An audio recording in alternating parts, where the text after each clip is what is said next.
The purpose of this video is to give you some examples of how to work through adjective endings, and while we're at it, also brush up on figuring out the cases and genders of nouns. For a more in-depth look at the concept of adjective endings, check out my video called, Adjective Endings. The upshot is that German adjective endings depend on the gender and case of the nouns they modify, and the ending may also depend on what precedes the adjective, so things get complicated pretty quickly when it comes to adjective endings. Here's the quick summary of what we know about adjective endings so far.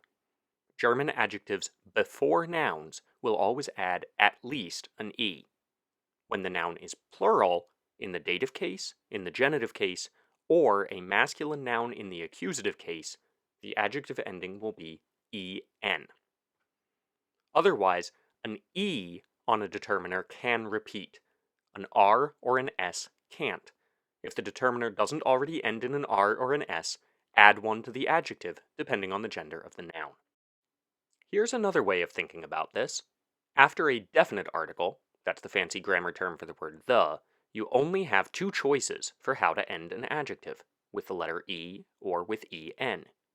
Either the ending will be en, because the noun is plural in the dative case, in the genitive case, or a masculine noun in the accusative case, or the ending will be an E, because the E on D for feminine words can repeat, but the R on der and the S on das can't, so you just add an E.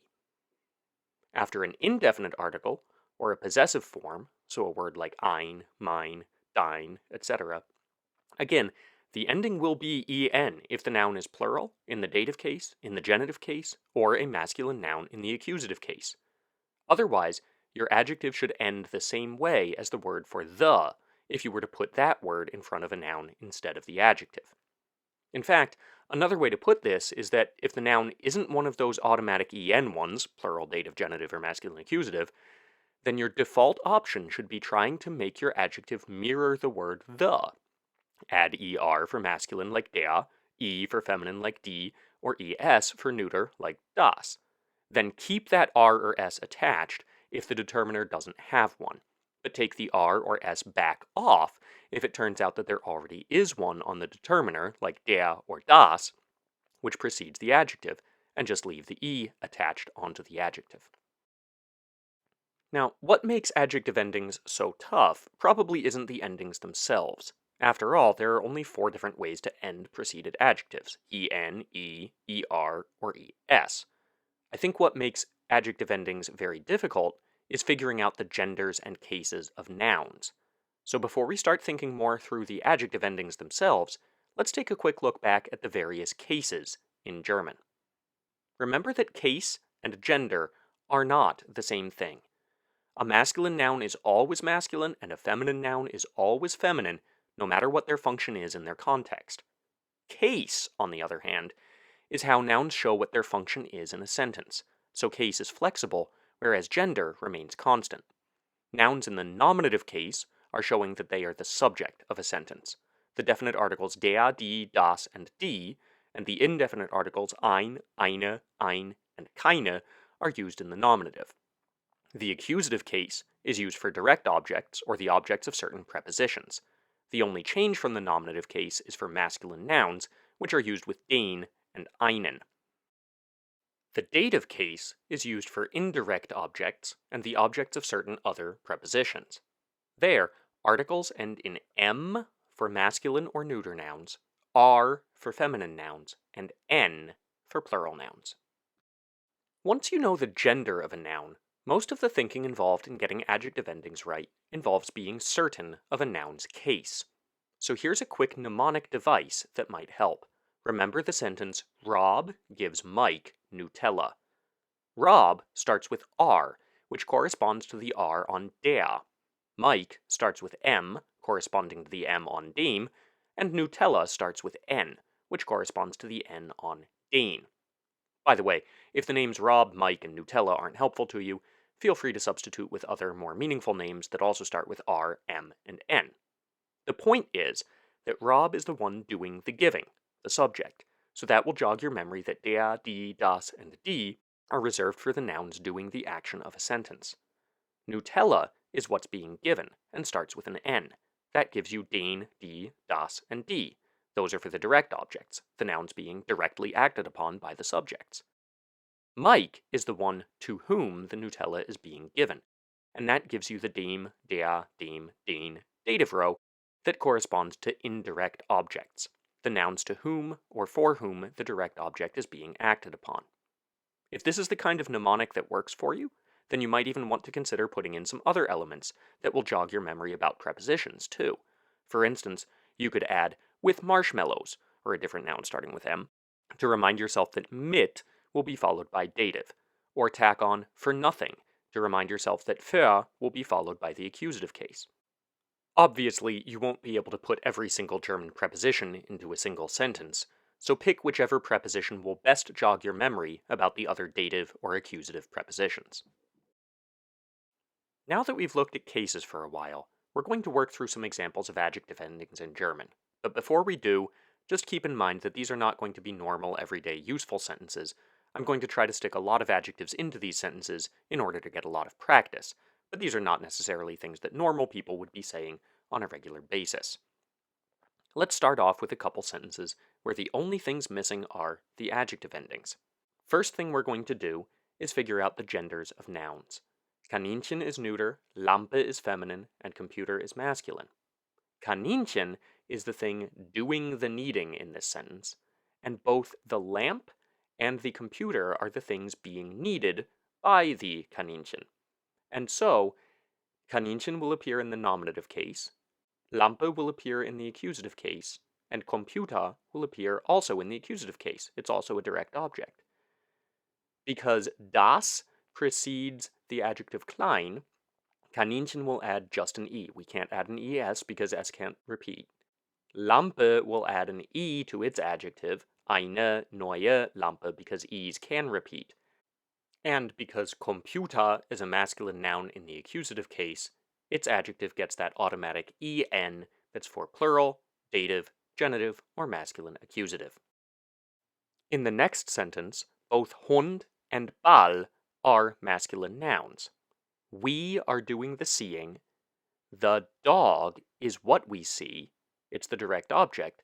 So Hund is appearing here in the accusative case. Mit is a dative preposition, and so its noun, Ball, is going to be in the dative case. Now, masculine accusative and dative are both instances where preceded adjectives automatically add an en. So we're done. We add an en to braun and an en to grün as well. In the final sentence, Katze is feminine, Mann is masculine, and Problem is neuter. Both the cat and the man are the subject of the sentence. This is a compound subject because they are both having a problem.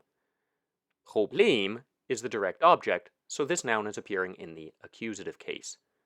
Now, die before Katze ends in an E, and that E can repeat on the adjective.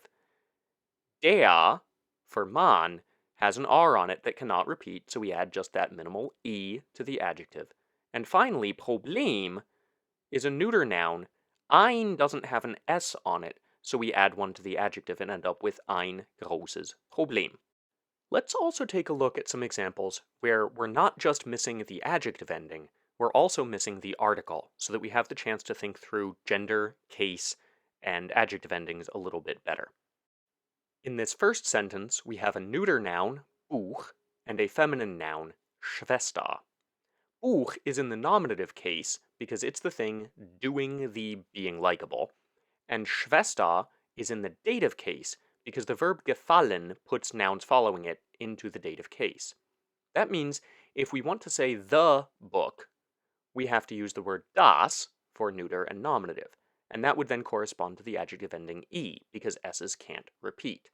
If I want to say my little sister, in the dative case I'll have to say meiner, and then because the noun is in the dative case, it gets that automatic en adjective ending.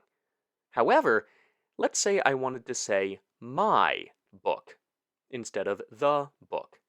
Mine doesn't have an S on the end of it, so I have to add one to my adjective as well. Instead of das lange Buch, I now have mein langes Buch. In the next sentence, Freunde is a plural noun, And they're the ones doing the seeing, so they're in the nominative case. Film, a masculine noun, is what my friends are seeing, so it becomes the direct object in the accusative case. If I say my best friends, I add the E because it's a plural noun. And if I say a film, I would add an EN to that because it's a masculine accusative noun. The adjective endings for any plural noun then become EN, and masculine accusative also falls into that category. That's one of those automatic EN adjective endings. And that wouldn't change whether I said die besten Freunde or den Film. For this last sentence, let's go back to that corny mnemonic device we had. Rob gives Mike Nutella. We have a masculine noun, man, who's doing the giving. That corresponds to Rob in the mnemonic. The neuter noun kind is the one to whom something is being given. That will correspond to Mike. And the auto, also a neuter noun, is what is being given. That corresponds to Nutella. And so Rob, Mike, and Nutella give us a hint about which row we should be using in terms of case.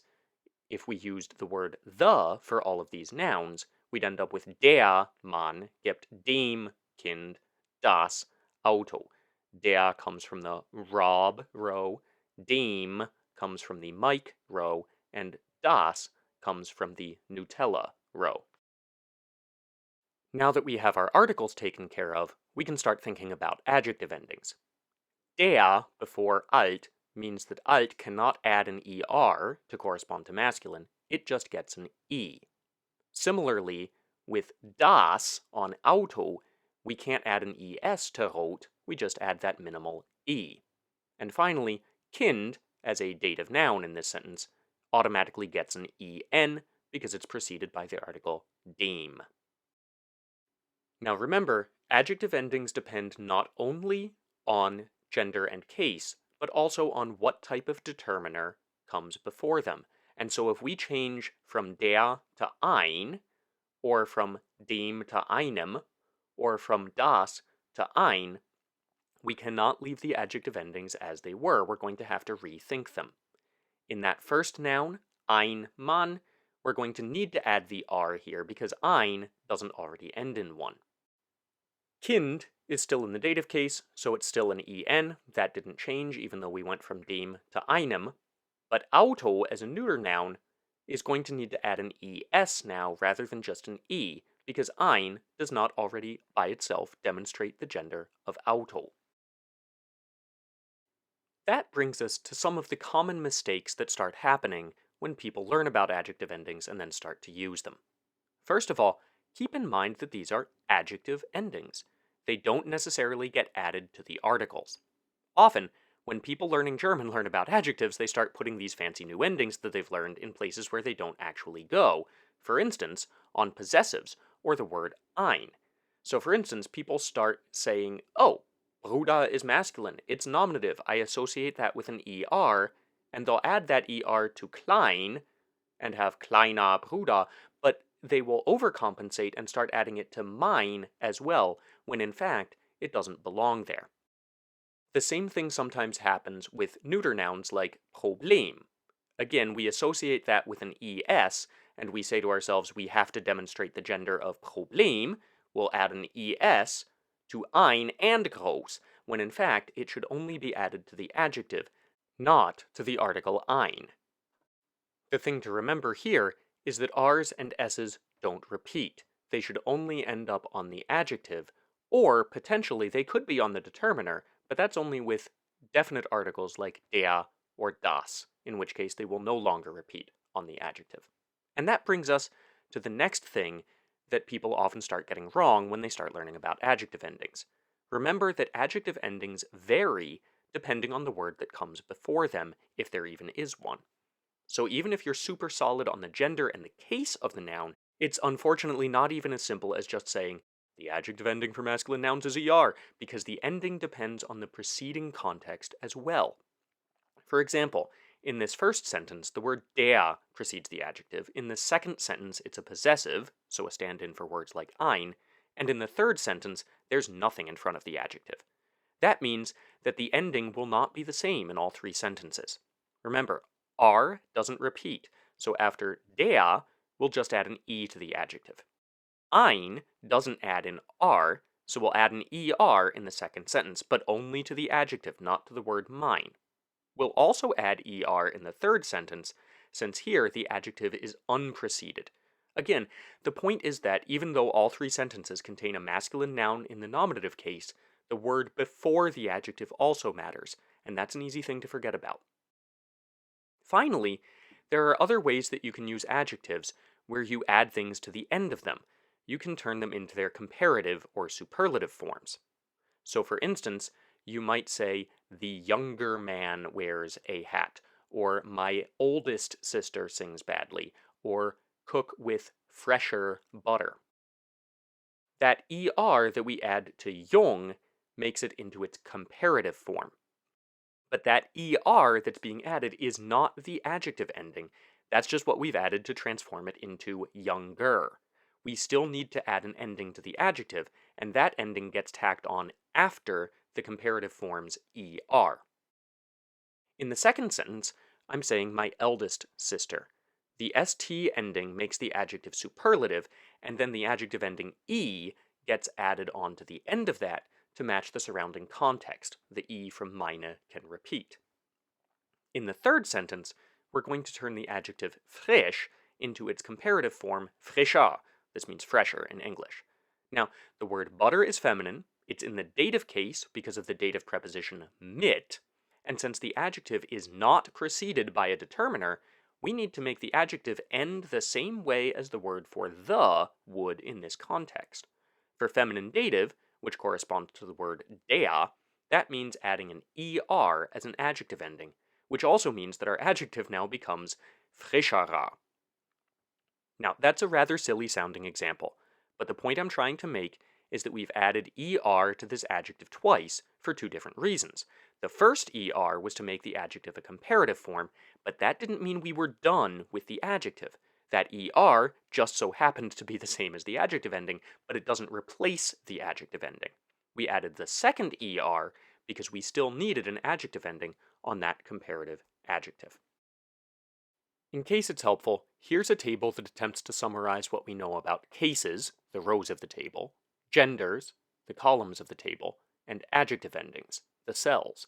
You'll notice that in each cell there are two options for adjective endings, and that's because occasionally the determiner influences which adjective ending you should be using with which noun in which case. Again, the upshot here is that en will be the adjective for preceded plural nouns, nouns in the dative case, nouns in the genitive case, or masculine accusative nouns. Otherwise, you want your adjective to end the same way as the word for the would, if possible. E's can repeat, so feminine nouns can do this. Masculine and neuter nouns can't, because R's and S's cannot repeat. Let's review the big ideas once more. Finding the right adjective ending requires you to know the gender and case of a noun, and you also need to sometimes account for what type of word is in front of the adjective. Remember that gender is constant, but case changes with context. The nominative case is used for subjects, the accusative case is used for direct objects and with certain prepositions, and the dative case is used for indirect objects and certain other prepositions. Remembering something like Rob gives Mike Nutella might jog your memory about which articles correspond to which grammatical functions. Moving on to adjectives, remember that adjectives before nouns always get at least an E ending. When the noun is plural, dative, genitive, or masculine accusative, the adjective ending will be en. Otherwise, try to make your adjective show the gender of the noun. Er for masculine, E for feminine, es for neuter. If it turns out that the determiner is a definite article that already shows the gender of the noun, in other words, already has an R or S on the end of it, take the R or S back off the adjective and leave just the ending E, since R's and S's can't repeat.